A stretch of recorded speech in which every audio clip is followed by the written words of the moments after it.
question is in relation to disaster mitigation and adaptation of our community to respond to the likely problems that we're going to see for disasters coming to Australia and to our neighbouring countries.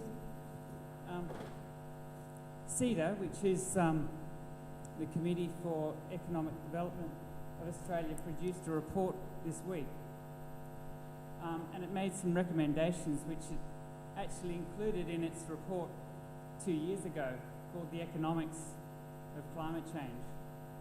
And the document that they produced this week urges the government of the day to produce a disaster risk register for the entire nation of Australia, to look at the problems that we're going to be facing in the next decades. I'd like to ask the parties what their particular response is to the document that's been produced by CEDA, given that it represents over 600 companies in Australia and academia. Thank you. Yes, and we are experiencing climate change now, and we've seen the floods, as I said in my talk, $80 million worth of damage that was done in the floods along the east coast in the last fortnight. So actually acknowledging that and knowing that it is costing us money, and we need to have some funds to be able to adapt and to be able to deal with those extreme events. So the initiative that the Greens have developed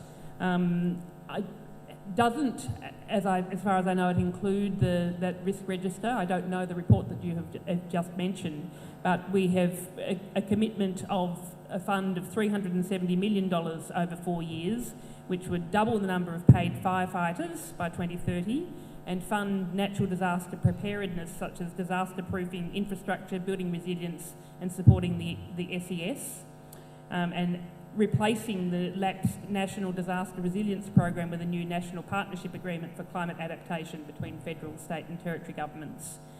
We would continue to fund adaptation research by keeping the National Climate Change Adaptation Research Facility and triple the current funding for that, which is due to expire in 2027, and plan for rising sea levels with $5 billion of funding each year to support state and local governments to plan for the already inevitable sea level rise. And in terms of how this would be paid for, we've hypothecated some money that would come from a thermal coal export levy of $3 per tonne, which would raise $650 million a year, which would more than cover the cost of these initiatives. I think your question's dealing with talking about both the symptom and the cause. If we're talking today about the cause of climatic change, and I think we've outlined a number of measures we're all tackling in relation to our own party's policies. If you're dealing with the symptom, which is some of these extreme climatic events, we too are investing more in research around the particular events. We're investing more in disaster management. We're working to get better coordination at a state and federal level. I can also speak from my experience as the Minister for Northern Australia.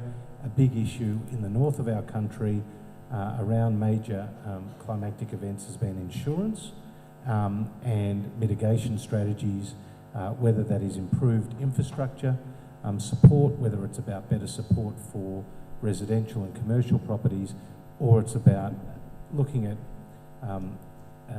different ways to drive down the cost of insurance for the people who are subject to these extreme climatic events. I haven't seen the report, so I'll look out for it and have a look at it. But I think to add to what's already been said, I think one of the challenges we have in this area is that this culture war around climate change is holding back our ability to put in place very sensible planning and risk management systems, not often at a Commonwealth level, but at a state and local council level. I know, like my colleagues, I get to travel quite a lot around Australia, and I can go in some states literally from council area to council area and they will have very different approaches to coastal planning depending on whether or not their last election had climate change as a big issue.